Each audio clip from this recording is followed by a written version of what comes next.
আল্লাহ বলে ইবলিস দেখ, একটু শুন, ভালো করে শুন, আমার পয়গম্বরের কি পরিমাণ শুকরিয়া। ইবলিস কয় মালিক, এখনো তার 4টা স্ত্রী রয়েছে, স্ত্রী যদি থাকে তাহলে কোনো টেনশন নাই, সন্তান গেছে আবার সন্তান আসবে, এজন্য পয়গম্বর টেনশন করে না। আল্লাহ বলে ইবলিস রে দেখ, তুই কিন্তু যা বললি সব কিন্তু আমি করতেছি, এরপরও তোর কিন্তু গাওরামি যায় না, তোর কিন্তু গাওরামি যায় না, প্রশ্ন কিন্তু যায় না। একবার, 2 বার, 3 বার পরীক্ষা আমি করলাম, এইবার তুই দেখ 3 জন স্ত্রী এক কাঠের ভিতরে ঘুমায়। আর একজন আইয়ুব আলাইহিস সালামের কাছে ছিলেন, নাম ছিল বিবি রহিমা, তিনি ছিলেন স্বামীর কাছে, 3 জন ছিলেন এক জায়গায়। যেই রাত্রে 3 জন একই খাটে ঘুমায় রয়েছেন, আল্লাহর পরীক্ষা শুরু হয়ে গেল। 3 জন বিবি এক রাত্রেই মারা গেলেন। পয়গম্বরের কাছে খবর আসলো, তখনও তিনি কয় মালিক শুকরিয়া জানাই তোমার, কারণ আমার কিছুই না, সব ছিল তোমার দেওয়া জিনিস তুমি নিয়ে গেলে, আমার কোনো বাধা না। ইবলিস কয় আল্লাহ, ও মালিক এখনো পুরাপুরি সুস্থ, নবী এখনো সুস্থ রয়েছে, এজন্য টেনশন করে না, সুস্থতার নিয়ামত তুমি দাঁড়ে দিয়া রাখছো, টেনশন করে না। এজন্য আল্লাহ পাক কয় তাহলে এটাও তুই দেখবে, কয় এটাও দেখবো। আল্লাহর পরীক্ষা থেকে এইবার পরীক্ষা শুরু হয়ে গেল, আল্লাহর তরফ থেকে পরীক্ষা, শারীরিক পরীক্ষা শুরু হয়ে গেল। পয়গম্বরের শরীরের মধ্যে আল্লাহ পাক রব্বুল আলামিন এক ধরনের ফুসকা ফালায়া দিলেন। ফুসকার ভিতরে এরকম কিরা জন্মাতে লাগলো, পশমের গোড়ায় ফুসকা পড়ে গেল রে যুবক। এই ফুসকার ভিতরে ছিল কিরাপুর, এতে করে পুরা শরীরটা তার একদম পচে গেল। অল্প দিনের ভিতরেই দুর্গন্ধ বের হতে লাগলো। শরীরের এমন কোনো জায়গা নাই রে যেই জায়গাটা পচে নাই। পয়গম্বর তখনও আল্লাহর জিকির করে না, শুকরি করে না। এত বড় বিপদ যদি আমার আপনার উপরে আইতুরে আল্লাহর গোলাম, খুঁজে পাওয়া যাইতো না রে যুবক, খুঁজে পাওয়া যাইতো না। সুস্থতার ভিতরে তোমার মসজিদে পাওয়া যায় না। আল্লাহ তোমাকে সুস্থ 2টা হাত দিয়েছে, সুস্থ 2টা পা দিয়েছে, সুস্থ একটা দেহ দিয়েছে, এরপরও তোমার মসজিদে পাওয়া যায় না। যদি এমন কোন অসুস্থতার ভিতরে আল্লাহ তোমারে আমারে ফালায়, খুঁজেও পাওয়া যাবে না। অথচ আল্লাহর পয়গম্বর শুকরিয়া আদায় করে, মালিকের দরবারে শুকরিয়া আদায় করে। অসুস্থ হয়ে গেছে, সমস্ত শরীর পোকায় ধরে ফেলছে, তখনও পয়গম্বর কান্দে আর কই মালিক সব কিছু পোকায় খেয়ে ফেলুক, হাত আমার পোকায় খেয়ে ফেলুক, বডি আমার পোকায় খেয়ে ফেলুক, আমার কোনো বাধা নাই, আমার কোনো কষ্ট নাই, পাটাও যদি খেয়ে ফেলে আমার কোনো বাধা নাই, আমার কোনো কষ্ট নাই। 70 বছর তুমি আমারে সুস্থ রেখেছ, একটা ফুসকা পর্যন্ত পড়ে নাই, গামবিচি পর্যন্ত তুমি আমাকে দেও নাই, আমার মাথা ব্যথাটা পর্যন্ত 70 বছরে তুমি একবারও দেও নাই। ওই শুকরিয়া আদায় করে আমি শেষ করতে পারবো না। অতএব মালিক এখন যদি তুমি অসুস্থতা আমাকে দাও, অসুবিধা নাই, সবর করার মতো ধৈর্য আমাকে দিও, সবর করার মতো ধৈর্য আমাকে দিও, আর আমার জিহ্বাটা পোকা দিয়া খাওয়ায়ও না, কারণ এই জিহ্বা দিয়ে আমি আল্লাহ আল্লাহ জিকির করব। জোরে কোন সুবহানাল্লাহ। मैं तालिब मौला हूँ मेरे इश्क़ निराला, मैं तालिब मौला हूँ मेरे इश्क़ निराला, है जुमला जहाँ जिनके तजल्ली से उजाला, है जुमला जहाँ जिनके तजल्ली से उजाला, मा दरुद जहाँ गैर खुदा यार नदारम, যদি আদে খুদা হিচে দিগর কার নাদারম, যদি আদে খুদা হিচে দিগর কার নাদারম। জোরে কোন সুবহানাল্লাহ, আর একটু জোরে সুবহানাল্লাহ। আল্লাহর দেওয়া যত নিয়ামত, এই সমস্ত নিয়ামতের মধ্যে বান্দার উপরে আল্লাহর সবচেয়ে বড় নিয়ামত হলো সুস্থতার নিয়ামত। মুসা আলাইহিস সালাম একদিন আল্লাহকে জিজ্ঞেস করলেন, আল্লাহ আমি যদি খোদা হই আর তুমি যদি বান্দা হও, এটা তো হবে না কোনোদিন, আমি যদি খোদা হই তুমি যদি বান্দা হও, আমার কাছে কি চাইবা? আল্লাহ পাক তখন কুদরতে মুস্কি হাসে, আল্লাহকে মুসা এমনটা যদি কখনো হতো তাহলে আমি তোমার কাছে সুস্থতার নিয়ামত চাইতাম। জোরে কন্যা সুবহানাল্লাহ। একজন অসুস্থ মানুষ জানে সুস্থতার নিয়ামত কত বড়। আমরা দিব্যি চলতেছি, হাঁটতেছি, খাইতেছি, এজন্য বুঝি না যে এই সুস্থতার, সুস্থ দুটা পা, সুস্থ দুটা হাত, সুস্থ দুটা চোখ, এই সুস্থ দেহের কি দাম, কি মূল্য বুঝি না। কিন্তু বুঝে ওই মানুষটা যে বিছানায় পড়ে রয়েছে, হাঁটতে পারে না, যার চোখ নাই দেখতে পারে না, সে জানে চোখের দাম। যার পা নাই হাঁটতে পারে না, সে জানে পায়ের দাম। যার চোখ আছে দেখতে পারে না, সে জানে চোখের দাম। ঠিক কিনা জোরে খাও। আল্লাহর পয়গম্বর সাইয়্যিদুনা আইয়ুব আলাইহিস সালামের উপরে পরীক্ষা শুরু হয়ে গেল। একে একে সবগুলি নিয়ামত আল্লাহ পাক একে একে চিনা নিলেন। এরপর নবী কিন্তু আল্লাহকে ভুলেন না, আল্লাহ পাকের জিকির ছাড়েন না, আল্লাহ পাকের শুকরিয়া বন্ধ করেন না, না শুকরি কখনো করেন না। কারণ তারা তো ভালো করে বুঝতেন, তারা তো ভালো করে জানেন, ইমানদার মাত্রই এই কথাটা ভালো করে বুঝে আল্লাহ পাক যেমন সুস্থতা দেয়, অসুস্থতা আল্লাহ দেয়, সুখে যেমন আল্লাহ রাখে, দুঃখেও আল্লাহ ফালায়। কিন্তু এই বিপদ থেকে উদ্ধার করার জিম্মাদার আর কেউ নয়, বিপদ দেয় আল্লাহ, উদ্ধারও করে কে? আওয়াজ আসতে কোনো মালিকের নাম জোরে বলেন কে? আর একটু জোরে কে? বিপদ আল্লাহ দেয়, এই বিপদ থেকে উদ্ধারও করেন আল্লাহ।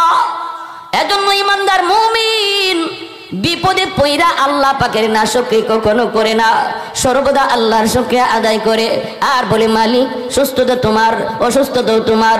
আল্লাহ মুমিনের জন্য সুস্থতা এটাও নিয়ামত, অসুস্থতাও নিয়ামত। অসুস্থ, এই অসুস্থতার দ্বারা, বিপদ মুসিবতের দ্বারা যদি মুমিন সবর করতে পারে, এই সবরের কারণে আল্লাহ পাক রব্বুল আলামিন বিপদ দিয়া তার গুনাহগুলিকে আল্লাহ মুছে দেয়, গুনাহগুলিকে আল্লাহ মুছে নেয়। হাদিস শরীফে আল্লাহর নবী বলেন, একজন মুমিনের মর্যাদা আল্লাহ পাক জান্নাতে যেই জায়গায় তুলতে চান, ওই জায়গায় পৌঁছতে যদি তার আমল তারে না পারে, অতিরিক্ত আমল লাগে ওই জায়গায় পৌঁছতে, কিন্তু বান্দা ওই পরিমাণ অতিরিক্ত আমল করে না, ফরজ আমল করে, কিন্তু অতিরিক্ত আমল তারে এখানে পৌঁছাইতে পারে না। রব্বুল আলামিন ওই গ্যাপটা পূরণ করে তার বিপদ দিয়া, তারে মুসিবত দিয়া। ওই বিপদে যদি সে সবর করে, ওই গ্যাপটা পূরণ করে মালিক ওই জায়গায় তারে পৌঁছায় দেয়। তাহলে বিপদ এটাও মুমিনের জন্য রহমত, ঠিক কিনা জোরে বলেন? অসুস্থতা এটাও মুমিনের জন্য রহমত, অসুস্থতার দ্বারা গুনাহ মোচন করা হয়, বিপদের দ্বারা আল্লাহ গুনাহ মোচন করে দেয়। এমন কি নবী বলেন, একজন মুমিন যদি হাঁটতে যায়, একটা হুচট খায়, হুচটটা খেয়েও যদি কই ইন্না লিল্লাহ, এই হুচটের দ্বারা আল্লাহ তার একটা মর্যাদা বাড়ায় দেয়। একটা কাটা বিদ্ধ হয়েছে পায়ে, এতেও যদি ইন্না লিল্লাহ কয়, আল্লাহ সব তোমারই ইচ্ছা, আল্লাহ সব তোমারই, আল্লাহ সব তোমারই, আল্লাহ সুখে রাখো তুমি, দুঃখে দেও তুমি, দুঃখ দেও তুমি, আল্লাহ আরামে রাখো তুমি, বিপদে ফেলাও তুমি। আল্লাহর উপরে যখন ভরসা করে, তখন ওই কাঁটা যে পায়ে দিয়ে বিদ্ধ হয়েছে, এর দ্বারাও আল্লাহ তার গুনাহ মোচন করে দেয়। সুবহানাল্লাহ। তাহলে বিপদে পড়লে কি আমরা হাই হতাশ করব না সবর করব? সবর করার তরিকা কি? নামাজে না আইসা, মসজিদে না আইয়া, নামাজ না পড়া না। সবর করার আলামত হলো সে বিপদে পড়াও মসজিদে আসে, ঠিক না?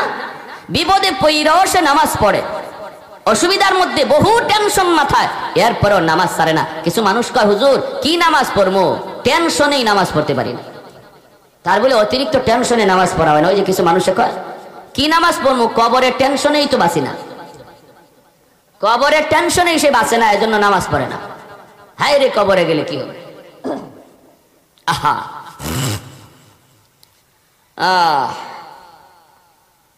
এখন আইয়ুব আলাইহিস সালামকে আল্লাহ আল্লাহ আল্লাহ তোমার কাছে একটাই আবদার, আমার জিহ্বাটা পোকা দিয়া খাওয়ায়ও না।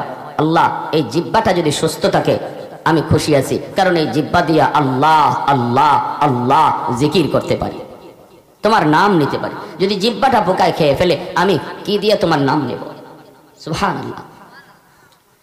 সমস্ত শরীর পচে গেল, দুর্গন্ধ বের হয়, দুর্গন্ধ বের হয়, ঘরের মানুষ আর জায়গা দেয় না।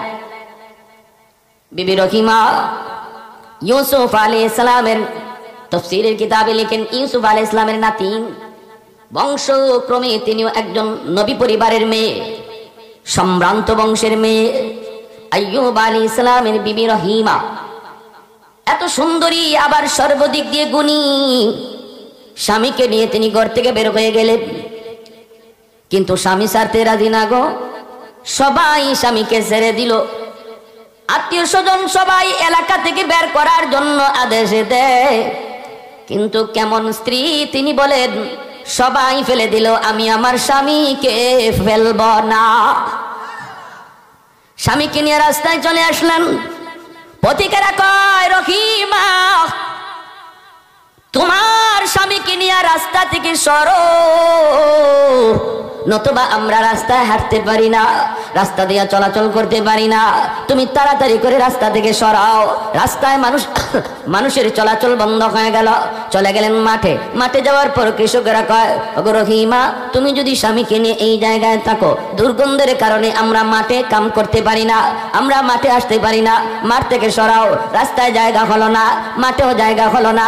এত বড় পয়গম্বর, আল্লাহ পাক যারে ধন দিয়েছিলেন, আল্লাহ যারে সম্পদ দিয়েছিলেন, আল্লাহ যারে কোনো অভাবে রাখে নাই, ক্ষমতাও আল্লাহ তারে দিয়েছিলেন, এখন ঘরেও জায়গা হয় না, রাস্তায়ও জায়গা হয় না, মাঠে গেলেন মাঠেও জায়গা হয় না, মাঠ থেকে সরাও, মাঠ থেকে সরাও। বিবি আর পুরো স্বামী ছাড়তে রাজি না, স্বামী ছাড়তে রাজি না গো। ওই এলাকার মা বোনেরা একটু খেয়াল করে শোনো, স্বামী ভক্তি কেমন গো, একটু খেয়াল করে শোনো। এজন্যই তো মায়ের নবী বলেছেন, কোন স্বামী যদি আগে মারা যায় আর এই অবস্থায় তার অন্তরে স্ত্রীর প্রতি তার মহব্বত লইয়া মারা যায়, স্ত্রীর প্রতি রাজি ছিল, এই স্ত্রী জান্নাতি। অথবা স্ত্রী যদি আগে মারা যায়, এই অবস্থায় স্বামী তার উপরে রাজি, মরতে দেরি স্ত্রী জান্নাতে যাইতে দেরি না। স্বামী যদি স্ত্রীর উপরে খুশি থাকে, আল্লাহ নবী বলেন স্ত্রীর জন্য জান্নাতের গ্যারান্টি আছে। সুবহানাল্লাহ, জোরে কোন। এজন্য নবী বলেন, আইয়ুমা ইমরাতিন ইযা সাল্লাত খামসাহা ওয়া সামাত শাহরাহা ওয়া হাফিজাত ফারজাহা ওয়া আতাআত বালাহা। নবী বলেন যদি কোনো মহিলা 5 ওয়াক্ত নামাজ পড়ে আর রমজান মাসে রোজা রাখে, পর্দা ঠিকমতো করে, শরী পর্দা, আর স্বামীরে মান্য চলে, স্বামীরে খুশি করে চলে, স্বামীর অবাধ্য না হয়, মায়ার নবী বলেন ওই মহিলা শুধু এই 4টা কাজের হিসাব যদি আল্লাহর কাছে সঠিকভাবে দেয়, সে জান্নাতের যে কোনো দরজা দিয়ে প্রবেশ করবে। মহিলাদের জন্য আল্লাহর তৈরি জান্নাতে যাওয়া পুরুষের চেয়ে অনেক সহজ। পুরুষ জান্নাতে যাওয়া এত সহজ নয়, অনেক হিসাব কিতাব আছে। টাকা কেমনে কামাই করছো, হালাল তরিকায় না হারাম তরিকায়, প্রতিবেশীর হক রক্ষা করছো কিনা, মসজিদের হক আদায় করছো কিনা, হ্যাঁ, এমন অনেক হিসাব আছে। জুম্মায় গেলা কিনা, ঈদের নামাজে গেলা কিনা, জিহাদ যদি আওয়াজ আসলো, জিহাদ ফরজ আইন হলো, সেখানে তুমি হাজির হলা কিনা, কত জবাব দিতে হবে একজন পুরুষকে। কিন্তু নবী বলেন মহিলার জন্য এত কোনো প্রশ্ন নাই, তার জুম্মার নামাজের হিসাব নাই, তার ঈদের নামাজের হিসাব নাই, প্রতিবেশী এটারও কোনো হিসাব নাই, টাকা কেমনে কামাই করলো, কেমনে ব্যয় করলো, এই হিসাবও মহিলার নাই, সম্পদ কেমনে কামাইলো, ঘর কেমনে চালাইলো, খানা কেমনে উপস্থিত করলো, সেটা হালাল তরিকায় না হারাম তরিকায়, এটা জবাব দিবে স্বামী, স্ত্রী না। এজন্য নবী বলে মহিলা তোমার হিসাব অল্প, শুধু নামাজের হিসাবটা যথাযথ যাও, সঠিক টাইমে নামাজ পড়লা কিনা, অক্তমতো নামাজ পড়ছো কিনা, রমজান মাস আসছে, রমজানের রোজাগুলি সঠিকভাবে রাখলা কিনা, এই 2টা। 3 নাম্বার হলো তুমি পর্দা করছো কিনা, শরী পর্দা। শুধু ঘর থেকে বের হইলেই বোরকা পরে বের হলা, এটাই শুধু পর্দা নয়, ঘরের ভিতরে পর্দা আছে, ঘরের ভিতরে পর্দা আছে, আত্মীয় স্বজনের সাথে পর্দা আছে, সম্পর্কে চাচাতো ভাই তার সাথে পর্দা করা ফরজ, সম্পর্কে খালাতো ভাই তার সাথে পর্দা করা ফরজ, মামাতো ভাই পর্দা করা ফরজ। এরকম ভাবে গ্রামের সম্পর্কের চাচা, গ্রামের সম্পর্কের নানা, গ্রামের সম্পর্কের দাদা, গ্রামের সম্পর্কের মামা, এমন যত গ্রামের সম্পর্ক, চাচাতো সম্পর্ক, সব তোমার জন্য বেগানা, তাদের সাথে পর্দা করা ফরজ। অতএব ঘরের ভিতরেও তুমি পর্দা মানছো কিনা, ঘরের বাহিরেও তুমি পর্দা করছো কিনা, এই হিসাব। 4 নাম্বার হলো স্বামীর খুশি করে চলছো কিনা, না স্বামীর অবাধ্য ছিলা, স্বামী বলছে এখানে যেও না, তারপরেও তুমি গেছো, এটা অবাধ্য হলো। স্বামীকে তুমি খুশি করলা কিনা, স্বামী ঘরে ঢুকলো, ঘরে ঢুকা মাত্রই তুমি তার একটু বসার সুযোগ দাও, একটু বাতাস করার ব্যবস্থা করো, একটু পানি নিয়ে হাজির হও, মন খারাপ করবা না, তার সামনে গরম কথা বলবা না, মনে রাখবা ঘর চলবে স্বামীর সিদ্ধান্তে, পরামর্শ নিবে স্বামী স্ত্রীর কাছ থেকে, কিন্তু সিদ্ধান্ত দেওয়ার মালিক হলো স্বামী। যেই সমস্ত স্ত্রীরা তার স্বামীর এই সিদ্ধান্তের মালিক মনে করে চলতেছে, আল্লাহর নবী বলেন এই 4 কাজের হিসাব যার সঠিক, সে জান্নাতের যে কোনো দরজা দিয়া ঢুকবে, কেউ তারে বাধা দিবে না। সুবহানাল্লাহ। এজন্য মহিলাদের জন্য আল্লাহর তৈরি জান্নাতে যাওয়া অধিক সহজ। মায়ার নবী বলছেন পুরুষের আগে মহিলার দোয়া আল্লাহর কাছে কবুল হয়। স্বামী আর স্ত্রী একসাথে যদি মুনাজাত করে, আমরা তো এটা করি না, এটা করি না, কিন্তু সাহাবায়ে কেরামের জিন্দেগি দেখলে দেখা যায়, আমার নবীর জীবনী দেখলে দেখা যায়, নবী তার পবিত্র বিবিদের সাথে একসাথে হাত উঠাইছেন। আল্লাহর নবী বলছেন, কখনো নবী বলছেন তোমরা চাও আল্লাহর কাছে, আর আমি নবী আমিন বলবো। আবার নবী বলছেন আমি দোয়া করি তোমরা আমিন বলো। আম্মা জান আয়েশা সিদ্দিকা রাদিয়াল্লাহু তাআলা আনহা বলেন নবী বহুবার হাত উঠাইছেন, আমি আমিন বলছি। উম্মে হাবিবা রাদিয়াল্লাহু তাআলা আনহা বলেন, আমি একবার হাত উঠাই বলতেছি, আল্লাহ আমার আব্বারে তুমি হেদায়েত দাও। উম্মে হাবিবা তিনি হলেন আবু সুফিয়ানের মেয়ে, যিনি আল্লাহর নবীর চরম দুশমন ছিলেন আবু সুফিয়ান, অথচ মেয়ে নবীর বিবি। তিনি একদিন দোয়া করেন, ইয়া রাসূলুল্লাহ আমি একটু আল্লাহর কাছে দোয়া করি, আপনি আমিন করেন। নবী কয় আচ্ছা ঠিক আছে দোয়া করো। দেখেন নবী দোয়া করতেছে, উনি ওনার বাবার জন্য, আল্লাহ আমার আব্বারে তুমি হেদায়েত দাও, আমার স্বামীর সাহাবী বানায় দাও। আমার নবীও সাথে সাথে আমিন বলে ফেলছেন, আর আমিন বলতেই আল্লাহর কাছে কবুল হয়ে গেছে। এজন্য ফতে মক্কার দিন আবু সুফিয়ান কালেমা পড়ে মুসলমান হয়ে নবীর সাহাবী হয়েছেন, নবীজির সাহাবী হয়েছেন, বহু যুদ্ধে নেতৃত্বও দিয়েছেন। এজন্য নবী বলেন, পুরুষ এবং মহিলার মধ্যে একসাথে হাত উঠানোর পর দুজন একই তরিকার মুমিন, দুজন একই ধরনের আমলদার, কের থেকে কেউ কম, কের থেকে কেউ বেশি এমন না। দুজন পাক্কা নামাজি, দুজন হালাল হারাম মাইনা চলে, আমলের ক্যাটাগরি দুজনের সমান। এরপরও হাত উঠাইলে পরে পুরুষের আগে মহিলার দোয়া কবুল হয়ে যায়। শুধু মাত্র সে মহিলা হওয়ার কারণে আল্লাহর কাছে সে পুরুষের চেয়ে অনেক আগায় রয়েছে, অনেক আগায় রয়েছে। সুবহানাল্লাহ। এজন্য ঘরে মহিলাদের কাছ থেকে দোয়া নিব, কোথাও সফরে বের হব মার কাছ থেকে দোয়া নাও, স্ত্রীর কাছ থেকে দোয়া নাও, বোনের কাছ থেকে দোয়া নাও, মেয়ের কাছ থেকে দোয়া নাও, তাদের কাছ থেকে দোয়া নিয়ে যাও। ঘরে অভাব চলতেছে, বিবিরে বলেন বিবি গো একটু হাত উঠে দোয়া করো। মা বোনদেরকে বলি স্বামী অভাবে আছে, আল্লাহর কাছে হাত উঠাও, তোমার দোয়া আল্লাহ কবুল করে। আল্লাহ আমার স্বামী অভাবে আছে, আল্লাহ সংসারটা কষ্টে চলতেছে, আল্লাহ তুমি কবুল করো। রবিজি বলেন স্বামী যতবার হাত উঠে কাঁদবে, মহিলা একবার হাত উঠে কাঁদলে আল্লাহ দোয়া কবুল করে নেবে। প্যারে হাজরিন, এজন্য মহিলারা এত দামি। সাইয়্যিদুনা আইয়ুব আলাইহিস সালাম, বিবি রহিমা কয় না না, সবাই আমার স্বামীকে ফালা দিল, আমি স্ত্রী স্বামীকে ফালাবো না। জঙ্গলে চলে গেলেন, জঙ্গল যেখানে একটা ডাস্টবিন ছিল, ডাস্টবিন থেকে এমনি ময়লা বের হয়, এই ডাস্টবিনের পাশেই তিনি যাইয়া স্বামীকে নিয়ে একটা ছোট্ট তাঁবুর মতো বানাইয়া এখানেই থাকতে শুরু করলেন। একদিকে জঙ্গল, আবার পাশেই রয়েছে ডাস্টবিন, ডাস্টবিন থেকে দুর্গন্ধ, এজন্য কেউ এই রাস্তা দিয়ে আসে না, এই দিক দিয়ে কেউ যায় না। ওই জায়গার মধ্যে যাইয়াই স্বামীকে নিয়ে তিনি থাকতে শুরু করলেন। রে যুবক, যেন ডাস্টবিনের গন্ধ তাদের নাকে লাগে না। আইয়ুব আলাইহিস সালামের শরীরের দুর্গন্ধ যেন এর চেয়েও আরো বেশি, এর চেয়েও যেন আরো বেশি। এখানেই থাকতে শুরু করলেন, স্বামীর খেদমত করেন, স্বামীর খেদমত করেন, কিন্তু খাওয়াবেন কি দিয়া, কি কইরা তিনি খাওয়াবেন? এজন্য তিনি সকালবেলা বের হয়ে যেতেন, গ্রামের ভিতরে যায় মানুষের বাড়িতে কাম করতেন, কাম কইরা তিনি স্বামীর জন্য খাবার সংগ্রহ করতেন। এইভাবেই চলছে, এইভাবেই চলছে। কে সেই মহিলা? তিনি তো একজন নবী পরিবারের মেয়ে, নবী পরিবারের মেয়ে, তিনি তো একজন বংশীয় মেয়ে, তিনি তো অধিক সুন্দরী মেয়ে, তিনি তো চলে যেতে পারতেন, কিন্তু যান না। কারণ নবী পরিবারের মেয়ে, আল্লাহর ভয়, স্বামীর মহব্বত, স্বামীর ভালোবাসা অন্তরে আসেনি না না। হালুয়া পাকাইয়া, ওই হালুয়া চামচ দিয়া খাওয়াইতে পারেন না। চামচ দিয়া খাওয়াইতে গেলে টুট পচে গেছে, দাঁত পচে গেছে, দাঁতের মাড়িটা পর্যন্ত পচে গেল। জিহ্বাটা শুধু আল্লাহ পাক সুস্থ রেখেছেন রে আল্লাহর গোলাম, জিহ্বাটা শুধু সুস্থ, দাঁতের মাড়িটা পর্যন্ত পচা, এইভাবে ঠোঁটটা পর্যন্ত পচা। যদি তিনি চামচ দিয়ে খানা দিতে চান, চামচটা যদি এই দাঁতের মাড়িতে লাগে, পয়গম্বর ব্যথা পান, উপরে উঠেন। এজন্য বিবি চামচ দিয়েও খানা দেয় না, আবার হাত দিয়েও খানা দেন না। হাত দিয়ে খানা দিতে গেলে নখটা যদি লাগে জিহ্বায়, নখটা যদি লাগে এই ঠোঁটে, নখটা যদি এই পচা জায়গায় লাগে, তবুও স্বামী কষ্ট পায়। এজন্য তিনি করেন কি, স্বামীরে খানা খাওয়ান কেমনে রে আল্লাহর গোলাম? নিজেরই জিহ্বাটারে তিনি চামচ বানাইয়া, ওই জিহ্বাটার মধ্যে হালুয়া লাগাইয়া, এই জিহ্বাটা স্বামীর মুখের ভিতরে ঢুকাইয়া দেন, আর ওই জিহ্বাটা হলকমে পৌঁছাইয়া হালুয়া স্বামীর পেটে ঢুকাইয়া দেন। যখন সুবহানাল্লাহ।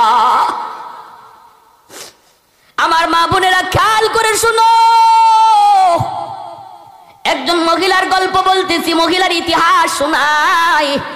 একজন পবিত্র বিবির ঘটনা বলতেছি, গল্লার বান্দি, একটু দিলটারে নরম করে শোনো। কেমন করে আল্লাহরে রাজি করা যায়, কেমন করে আল্লাহর জান্নাতের মালিক হওয়া যায়, কেমন করে স্বামীর খুশি করা যায়, একটু খেয়াল করে শোনো। আমাদের উপরে এমন বিপদ আসলে কি হইতো? হয়তো খবরই পাওয়া যাইতো না, একা একাই জঙ্গলে পইরা মরতে হতো, হয়তো বা বাঘে ভাল্লুকি খেয়ে ফেলতো, কেউ পাশে আসতো না, কেউ না, কেউ না।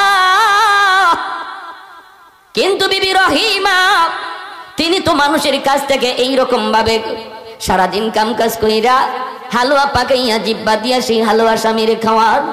এইভাবেই চলছে ভাইরে। একদিন তিনি বের হয়েছেন সারাদিন তালাশ করলেন, কাম কাজের তালাশ করে কোনো কাম পাইলেন না, কোনো কাজ পাইলেন না। এখন কি করবেন? ইবলিস তো দেখতেছে। আল্লাহ তো বলতেছে ইবলিস দেখ। ফেরেশতারাও নাকি বলেছিলেন, কোন এক riwayate এসেছে ফেরেশতারাও এই কথা বলছিল, ও মালিক এত নিয়ামত দিয়া রাখছো, বিদায় আইয়ুব তোমার গুণগান করে, মনে হয় বিপদে পড়লে তোমাকে এত ডাকবে না। ভাইরা বন্ধুরা, এবার ইবলিসের আগুন জ্বলে। হায় রে, কোনোভাবেই তো আমি পারতেছি না। এইবার ইবলিস লাগছে বিবি রহিমার পিছনে লাগছে, কয়ে দেখি ওই দিক দিয়ে কোনো গন্ডগোল ঘটানো যায় কিনা। ইনি যান মানুষের বাড়িতে।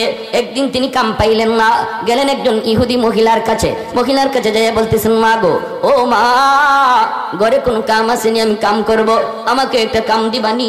আমার স্বামী তিনি আল্লাহর পয়গম্বর, অসুস্থ জঙ্গলে পড়ে আছে, একটু খানা খাওয়ানো লাগবে, স্বামীর জন্য একটু খানার ব্যবস্থা করব, দিবানি কোনো কাম, বিনিময়ে আমি কিছু খাবার নিব। ইহুদি মহিলা কয়, না, আমার ঘরে কোনো কাম নাই, তাহলে একটু সাহায্য করবানি। ইহুদি মহিলা কয়, আমি এমনে সাহায্য করি না, বদলা দিতে হয়। বদলা কি দিব? বদলা আমার কাছে তো কিছুই নাই গো মা, বদলা দিব কি? মহিলায় কয়, তোমার চুলটা অনেক লম্বা, যদি আমারে কিছু চুল তুমি কাইটা দাও, চুলের বিনিময়ে আমি তোমাকে কিছু বিনিময় দেব।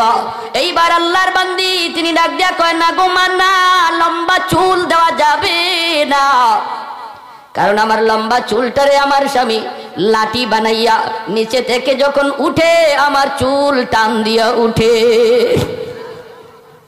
আমার স্বামী অসুস্থ,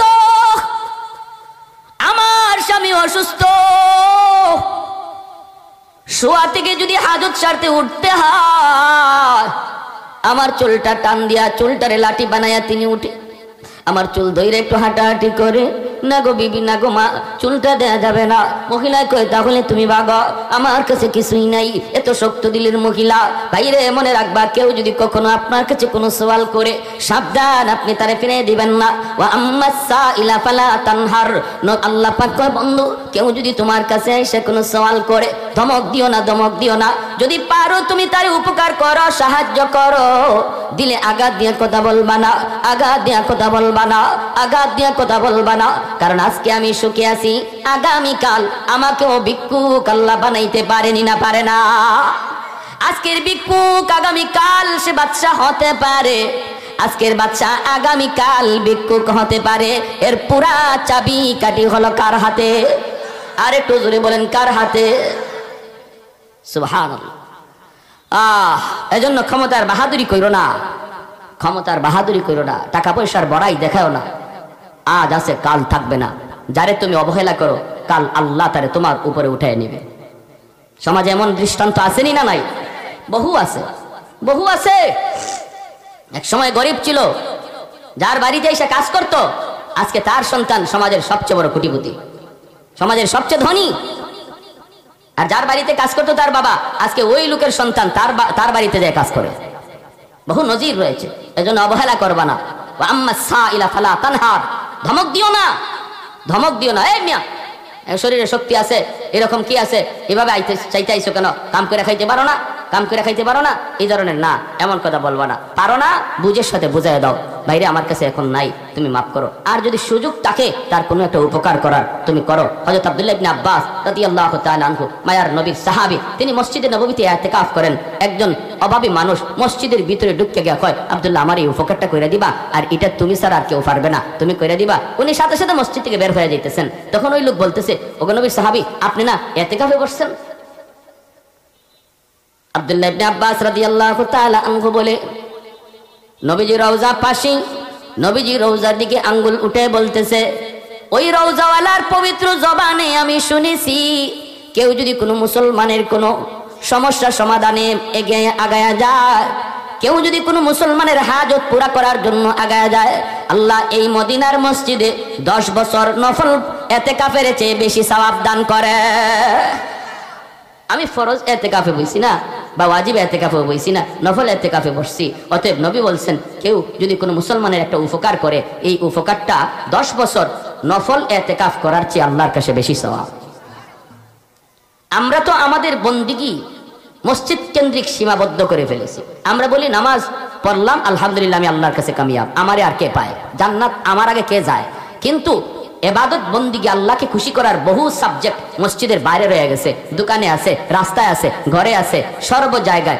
10% যদি মসজিদের ভিতরে থাকে, 90%ই আল্লাহকে খুশি করার বস্তু মসজিদের বাহিরে রয়ে গেছে। যদি আপনি সঠিকভাবে চলেন, মসজিদে নামাজ পড়লেন, দোকানে যাইয়েই আপনি গীবত করলেন, লাভ হলো কি? মসজিদে নামাজ পড়লেন, বের হইয়েই আরেকজনের ক্ষতি করার চিন্তা করলেন, লাভ হলো কি? কিন্তু মসজিদ থেকে বের হইয়া যে মানুষটা মানুষের উপকারের চিন্তা করে, মানুষের ক্ষতি তার মাথায় নাই, কেউ যদি বিপদে পড়ে তাকে উদ্ধার করার চেষ্টা করে, গীবত করে না, শিকায়াত করে না, আলিম উলামার বদনাম করে না, ইমাম মুয়াজ্জিনের বদনাম করে না। যে ইমাম সাহেব 24 ঘন্টা মুসল্লিদের জন্য রহমতের দোয়া করে, সে মুসল্লি যদি ইমাম সাহেবের বদনাম গায়, তার মতো নিমক হারাম আর কেউ হতে পারে না। অতএব যেই মানুষটা মসজিদ থেকে বের হইও তার জীবনটারে সহজ সরল সাদা মাটা রাখে, আল্লাহ পাক তার গোটা জীবনের পুরা মার্ক 100 তার বন্দেগীর ভিতরে লাগাইয়া দেয়। আর আমি মসজিদে আলহামদুলিল্লাহ নামাজ পড়লাম, কিন্তু বের হইয়াই আমার যত ধরনের শয়তানি বুদ্ধি আছে মাথা, কোনো লাভ নাই, কোনো লাভ নাই। 10% আপনি আদায় করলেন, 90%ই আপনার মাইনাস, 90%ই আপনার জীবন থেকে মাইনাস হয়ে গেল। যে মানুষটা ফরজ নামাজ পড়ে আপনার মতো নফল পড়ে নাই, এত লম্বা তসবিহও পড়ে নাই, কিন্তু খারাপ চিন্তা মাথায় নিয়ে ঘুরে না, সে আপনার বহু আগে আল্লাহর তৈরি জান্নাতে চলে যাবে, বহু আগে জান্নাতে যাবে। কিন্তু আপনার হয়তো লম্বা তসবিহ ছড়া ছিল, কিন্তু কোনো লাভ নাই, কারণ খারাপ চিন্তা মাথায় ছিল। প্যারে হাজিরিন, এজন্য কষ্ট পাইতেছেন কি ভাই? কষ্ট পাইতেছেন? যে কথা বলতেছি, যখন ওই মহিলা বলতেছে না, তাহলে চুল না দিলে আমি দেব না, তখন উনি বাধ্য হয়ে বলছেন কি করবো, স্বামীরে তো খাওয়াইতে হবে। তিনি কিছু চুল দিয়া দিচ্ছেন, এই চুল দিয়া ওই খানা লয়ে আসতেছেন। এদিকে ইবলিস সাথে সাথে আইয়ুব আলাইহিস সালামের কাছে মানুষের বেশ ধরে আয়া কয়, শোনো, খবর রাখো, তোমার বউ, তোমার স্ত্রী, সে যে প্রতিদিন গিয়া খানা আনে তোমার জন্য, এই খানা কেমনে আনে তুমি জানো? আইয়ুব আলাইহিস সালাম বলতেছে কেমনে আনে? আরে মানুষের বাড়িতে চুরি করে করে তোমার জন্য খানা আনে। আইয়ুব আলাইহিস সালাম বলে, এটা কও কি তুমি? বলে হ্যাঁ, আমি নিজের চোখে দেখছি। কদত সরব, মিথ্যা কথা বলো, আমার স্ত্রী এমন কাজ করবে না।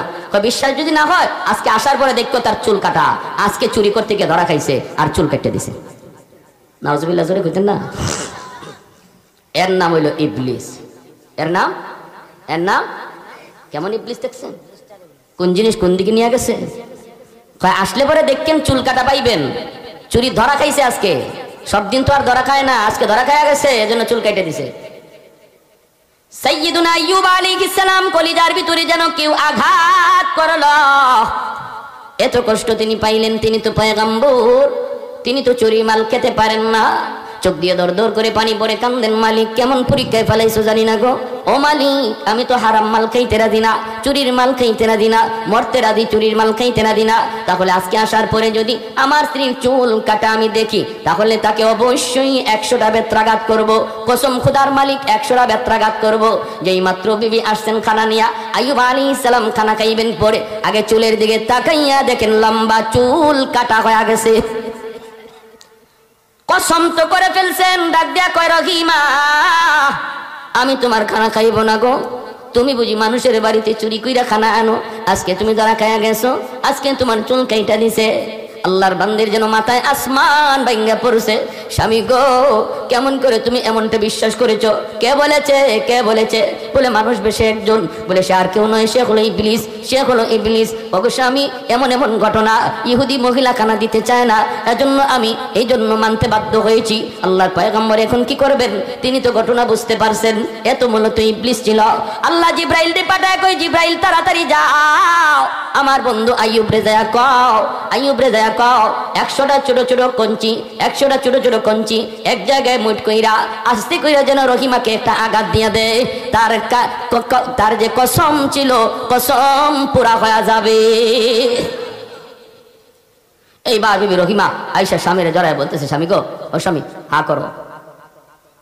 হালুয়া খাওয়াইতেছেন জিব্বার মধ্যে লইয়া, মুখের ভিতরে নিজের জিব্বাটা ঢুকাইলেন। জিব্বাটা ঢুকাইতেই আজকে একটা পোকা, ওই বিষাক্ত পোকা বিবি রহিমার জিহ্বার মধ্যে একটা পোকায় কামড় দিয়া বসলো। যেই মাত্র একটা পোকায় কামড় দিল, চিৎকার দিয়া যন্ত্রণায় তিনি বেহুশ হয়ে মাটিতে পড়ে গেছেন। একটু পরে হুঁশ ফেরার পরে কেন্দে কেন্দে বলতেছেন, স্বামী গো, একটা পোকার কামড় আমি সহ্য করতে পারলাম না। আজকে এতটা বৎসর, 13টা বৎসর হয়ে গেল, এতগুলা পোকার কামড় আপনি কেমন করে সইতেছেন? এতগুলা পোকার কামড় কেমন করে সহ্য করেন? ওগো স্বামী, একটু আল্লাহর কাছে বলো না, আল্লাহ যেন এইবার আপনারে সুস্থ করে দেয়। এমনি সাইয়্যিদুনা আইয়ুব আলাইহিস সালাম বলতেছে, বিবি গো, ও বিবি, তুমি এমনটা কেন বলেছো? তুমি যদি অধৈর্য হয়ে থাকো, তোমার যদি আর ধৈর্য না কোলায়, চলে যেতে পারো, আমার কোনো বাধা নাই। আমার আরো 3 জন স্ত্রী ছিল, ওই দিন যদি তুমি তাদের সাথে থাকতে, তুমিও তো মারা যাইতে। আমি আইয়ুব একাই থাকতাম, আমাকে আল্লাহ দেখতেন। অতএব বিবি গো, তুমি যদি অধৈর্য হয়ে থাকো, চলে যেতে পারো। আমি এমন দোয়া আল্লাহর কাছে করব না, কারণ আল্লাহ যদি কয়, আইয়ুব 70 বছর আমি তোমারে সুস্থ রাখছি, এখনো তো 70 বছর হয় নাই, 70 বছরের ভিতরে আমি তোমাকে কোনো ধরনের রোগ দেই নাই, কোনো অসুস্থতা দেই নাই রে। এই অসুস্থ অবস্থায় মাত্র 13 বছর হয়েছে, 70 বছর এখনো তো সমানে সমানে হয় নাই, এখনই বুঝি অধৈর্য হয়ে গেছো? না গো বেবে না, 70 বছর পরে এবার আমি বলবো, মালিক সমান সমান হয়েছে, দয়া কইরা তুমি সুস্থ করে দাও। জোরে কোন সুবহানাল্লাহ। আল্লাহ পাক রব্বুল আলামিন জিবরাইল আমিনকে বাড়াইলো, জিবরাইল তাড়াতাড়ি করে যাও, আমার বন্ধু সাইয়্যিদুনা আইয়ুবের কাছে যাও রে, যাইয়া তারে জিজ্ঞেস করো সে কি চায়। ভাইরে, আমি আপনি কিন্তু অসুস্থ অবস্থায়, আল্লাহ তুমি অসুস্থ দিছো দেও, এমন দোয়া আমি আপনি করবো না। মনে রাখবেন, আমার আপনার দোয়া কিন্তু ভিন্ন। আমি আপনি দোয়া করবো, আল্লাহ তুমি আমারে বিপদ দিছো, অসুস্থতা দিছো, অসুস্থতা নিয়ামত, সুস্থতা নিয়ামত, কিন্তু আমার ইমান দুর্বল, ইমান দুর্বল, অসুস্থতার নিয়ামত না। আল্লাহ তুমি আমারে সুস্থতার নিয়ামত দান করো। এমন দোয়া ইমাম গাজ্জালি রহমাতুল্লাহি আলাইহি বলেছেন, মুমিন সর্বদা এই দোয়া করবে, আল্লাহ বিপদ এটাও মুমিনের জন্য তুমি রহমত বানায় রাখছো, কারণ বিপদের দ্বারা তুমি গুনাহ মোচন করো, গুনাহ মাফ করো। কিন্তু মালিক, আমার ইমান তো দুর্বল, ভয় হয় বিপদে পড়ে আমি আবার লাঞ্ছিত হয়ে যাই কিনা, অসুস্থ হলে আমি আবার পথহারা হয়ে যাই কিনা। আল্লাহ তুমি আমারে সুস্থতার নিয়ামত দাও, সুখে থাকার নিয়ামত দাও। জোরে কোন সুবহান।